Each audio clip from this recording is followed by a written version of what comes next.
kävin pelastamassa pari tällaista sahaa pari vuotta sitten. Ne on pötkötellyt tuolla hyllyllä. Nää oli ihan kirjaimellisesti halkopinon päältä. Jonkun verran osakuutteita, likaisia ja kävi vielä kun viimeksi käytettiin. Nyt tehdään sillä vissiin, koska mä itse asiassa tarvisin sahaa. Mulla ei ole yhtään toimivaa sahaa, mikä on ihan kummallista. Niin katsotaan vähän, että mitäpäs tää nyt vaatis. Vaatis, että tän saisi vielä sointikuntoon. Ja jos tuossa tulee jotakin täysin dramaattista, on tuolla hyllyllä sitten vielä 010. Ja ei muuta kuin katsotaan vähän, mitä tää on syönyt. Tuleeko tästä vielä kalu? Yhtään en oo tutkinut missä kunnossa nää on. Nää on vaan pötkötellyt tuolla. Kaasuri ainakin jumissa. Kaikki on paikallaan. Kone pyörii. Puristuksia ainakin vaikka kuinka.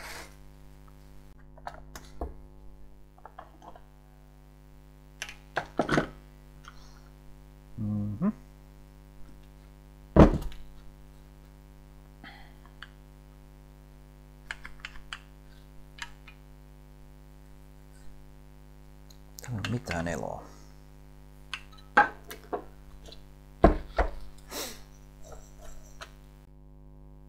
Täällä on aika vähän purua, että tää nyt ei ollut ihan ummessa. Tuolta hattu puuttuu. Kiristysmekanismi on paikallaan.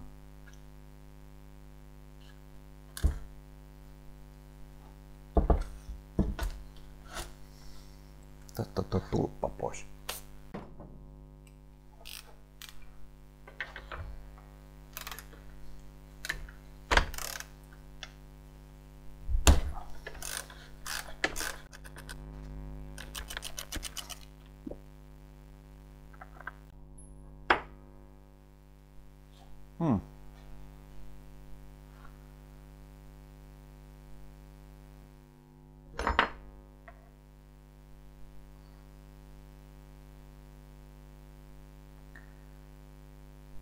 Seinämät ei ainakaan näin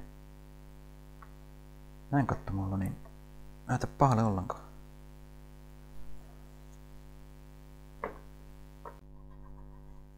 Nää jotain 80-luvun sahoja. Valmistettu Virginia Beachillä in US of A. Maassa missä on hienoja housuja ja isoja pihvejä.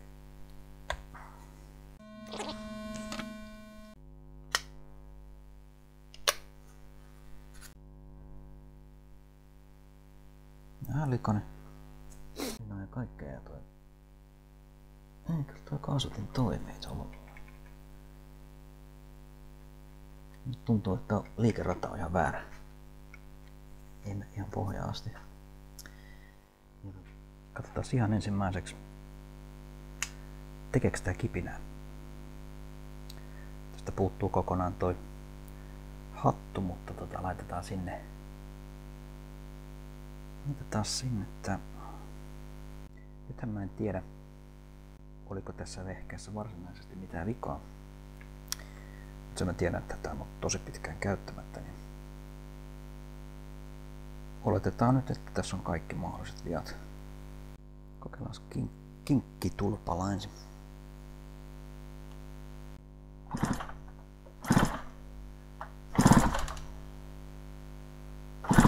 Ei tuu kipinää. Kipinää tää nyt ei tee, mut katsotaan tekeekö tää puristuksia.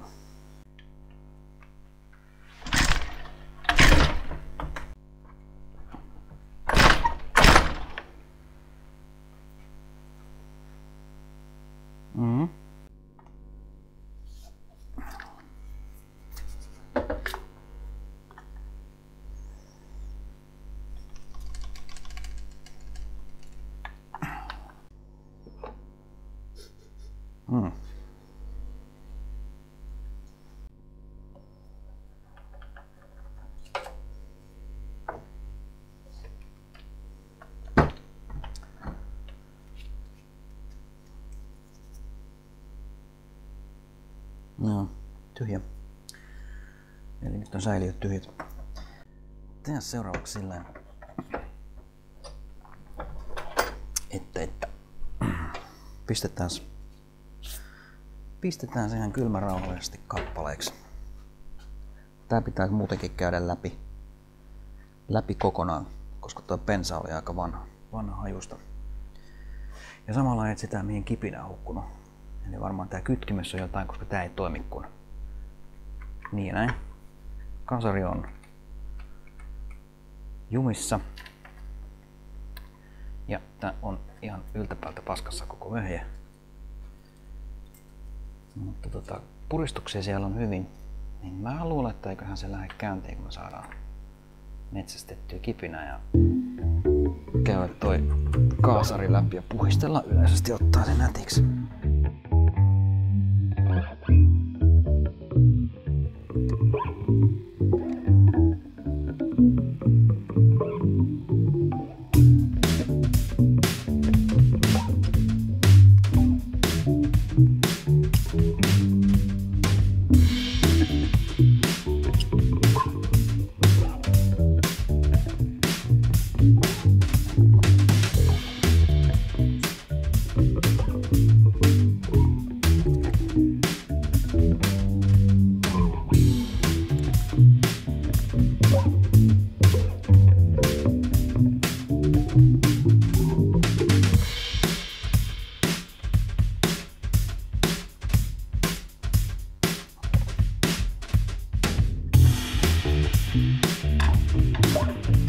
Tuus on tiukassa.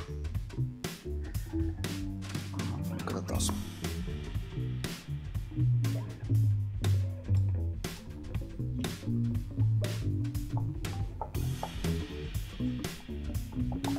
On melkoinen klappi. Sopii olettaa, että poskilaakerit on kulahtanut ja ainakin noin stefat voi olla entiset. Kaksitahdissa niin se paine karkaa täältä kampiakselin puolelta. Et vaikka männän päällä on ihan hyvä paine, niin tuolta se karkaa ja sen takia se ei sitten lähtis käyntiin. Tää on kyllä ihan horo tää vehje. Tällaisilla vehkeillä on ehjänä hintaa 80 maks kuin priimassa kunnossa. Ja tällaisesta romukasasta niin tekemällä, niin kyllähän tästä itselleen tekee sahaa, mutta rahallisesti tässä on mitään järkeä. Jos tonne joutuu nyt uusiin esimerkiksi kampiakselin, niin ei ole järjen häivää. Järjen häivää, mutta voihan sen niin sportin ja tsempin nimissä sitten vaikka nyt sit kattoo, että tulisiko siitä silti ehjä. Mootipyörä otetaan nyt eka irti.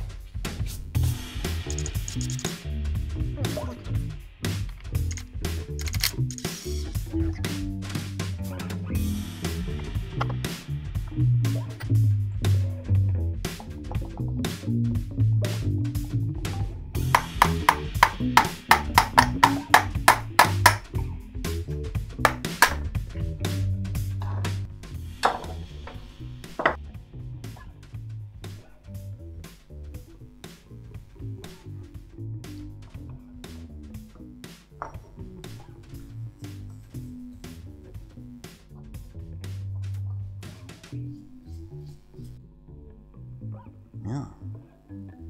Olisiko oikein tehasasenteinen? Täällä on vielä lakka tässä liittimen päällä.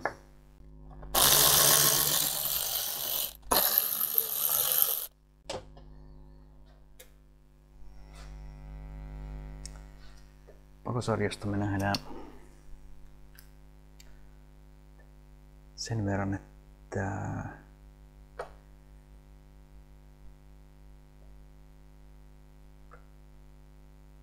ei taida olla tukossa.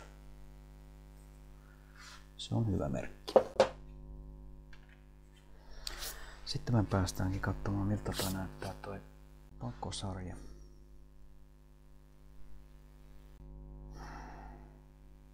Tietenkin. Kortti täys. Kuka olisi uskonut? Niin. Näettekö? Täältä me päästään näppärästi tonne pakkosarjan puolelle ja sieltä me voidaankin nähdä, että siellä on melkoinen jälki. Seinämä on kyllä kiiltävä, mutta ei sekään ihan täydellinen. Ja tossa tosiaan näkyy aika vahva skraadu. Mutta eihän toi koskaan ole hyvä, jos siellä on tommoset naarmut. Eli nyt meillä on sitten sekä alakerta, huju. Näkeekin, että tää on märkä. Ja yleisesti ottaen, että paljonko maksaa esimerkiksi mäntä. Tän voi varmasti huonata, mutta minä luulen, että pahimmassa tapauksessa mäntä pitää uusia. Sen lisäksi tässä ei ollut laippaa eikä ketjua. Tästä tulee aika nopeasti 100 saha. Ja sitä sopii pohtia, että kannattaako sitä ruveta tekemään edes itsellensä. Joo. Eli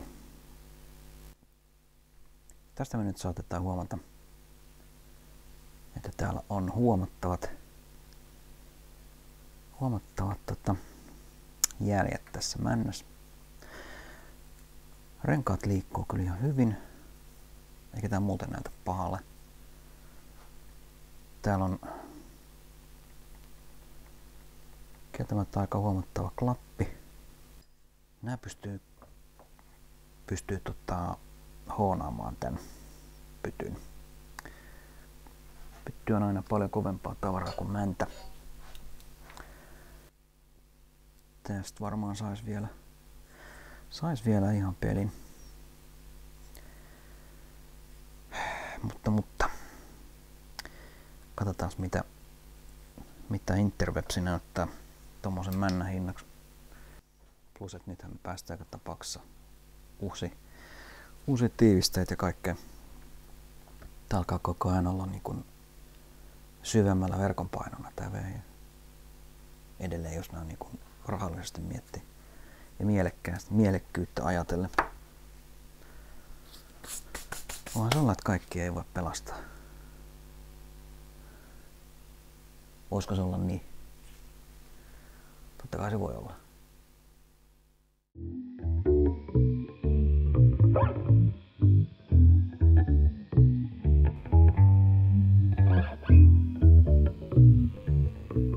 Katsotaan sitten tätä 101. Eli 10A. Tää on silmämääräisesti tosiaan parempi. Ja kokeillaan nopsasti laittaa tää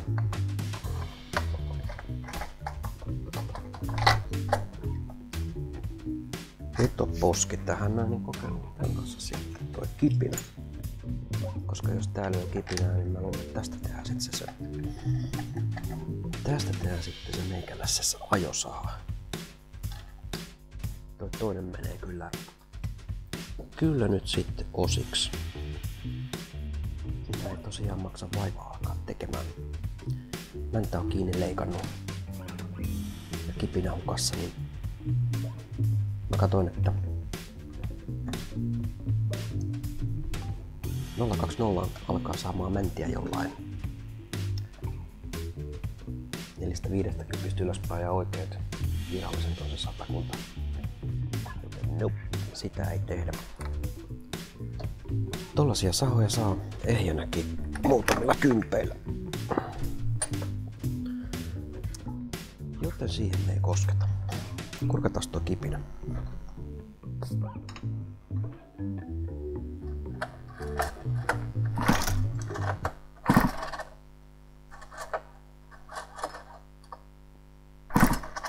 siellä on hyvä kipi. Ja otetaan toi äänenvaimennin pakoputki pois.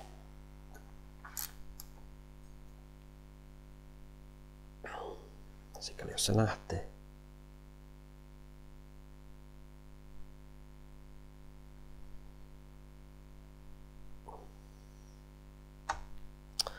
Se ei tuntunut hyvältä.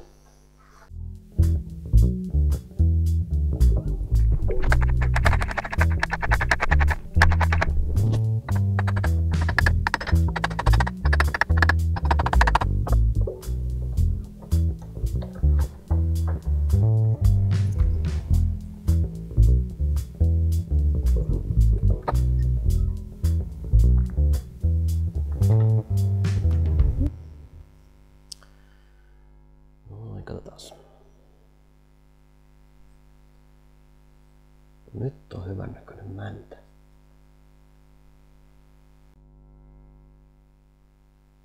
Tää on ihan prima. Siinähän on minkäännäköistä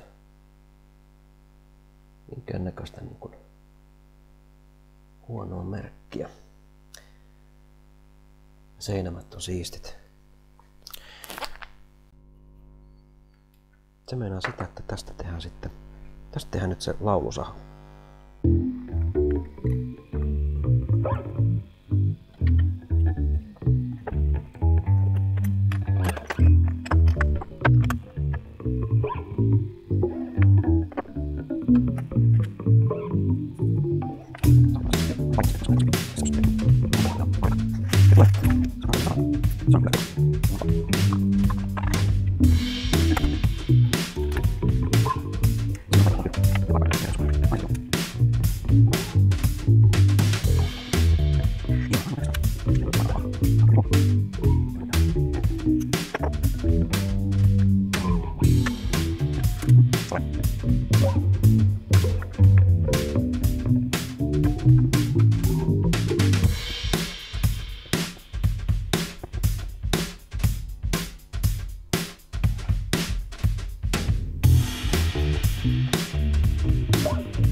Sitten tästä puuttuu ihan selvästi joku osa. Tässä sahassa sitä ei ollutkaan. Mä luulen, että se on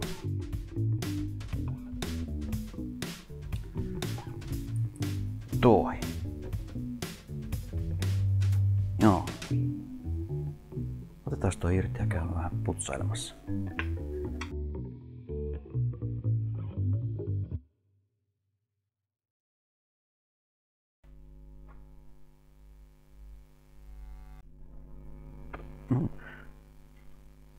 Venätä sitä.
Noin. Elikkä siitähän tuli ihan soiva saha. Kone lähti käyntiin. Ja se on aina hyvä merkki. Kaikki muu on sitten sipistely. Sille ei tee mitään, jos se lähde käyntiin. Joo. Hyvä homma. Tästä on hyvä lähteä eteenpäin.